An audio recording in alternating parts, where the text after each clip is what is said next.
ओम शांति। इस संसार के अंदर तरह तरह के लोग रहते हैं। ये जो तरह तरह के मनुष्य है, एक ना मिले दूसरे से, टुंडे टुंडे मतिर भिन्ना।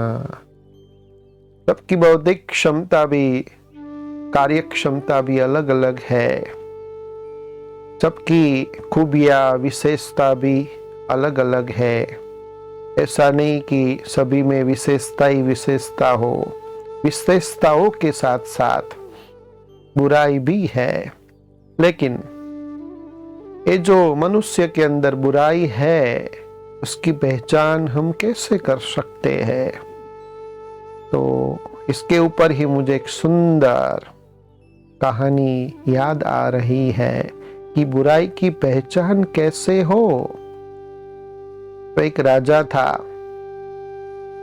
तो राजा को पता पड़ा कि उनके राज्य में एक ऐसा व्यक्ति है, इस व्यक्ति का सुबह सुबह जब हम मुंह देखते हैं तो सारा दिन भर खाना नसीब नहीं होता है, खाना नहीं मिलता है। जब ये बात राजा ने जानी तो परख करने के लिए तुरंत ही उस व्यक्ति को अपने महल में बुलाया। सारी रात उनके साथ सोए और सुबह उनका मुख देखा। लेकिन सारा दिन वो इतने बिजी रहे, इतना उनको कारोबार रहा, जो खाना ही उनको याद नहीं आया। फिर राजा को याद आया कि ये व्यक्ति का मैंने सुबह सुबह मुख देखा था, इसलिए खाना नसीब नहीं हुआ। तो इस बात से वो क्रोधित हो गए और तुरंत ही वो व्यक्ति को मृत्यु दंड की, फांसी की सजा सुना दी। तो फांसी वो व्यक्ति को मिलने वाली थी, तो अंतिम इच्छा पूछी गई।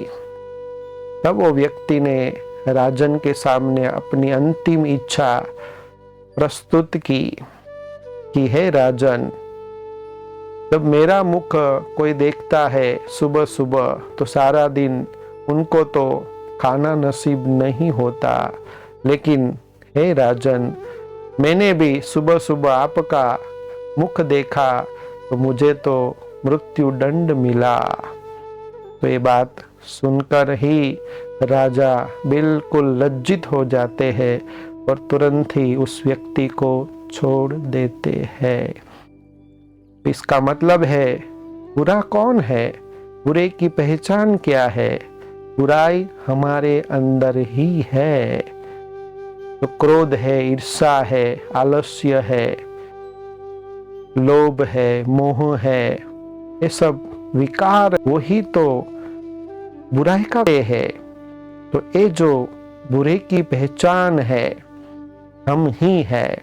हमको ही अपना परिवर्तन करना है। हम जब अपना परिवर्तन करेंगे तो संसार आपो आप परिवर्तित हो। स्वयं का परिवर्तन ही विश्व परिवर्तन का आधार है। हम जब अपने अंदर जो बुराई है, जो खामियां है, जो विकार है, उसको निकालेंगे, हम सुधरेंगे तो जग अवश्य ही सुधर जाएगा। अच्छा, ओम शांति।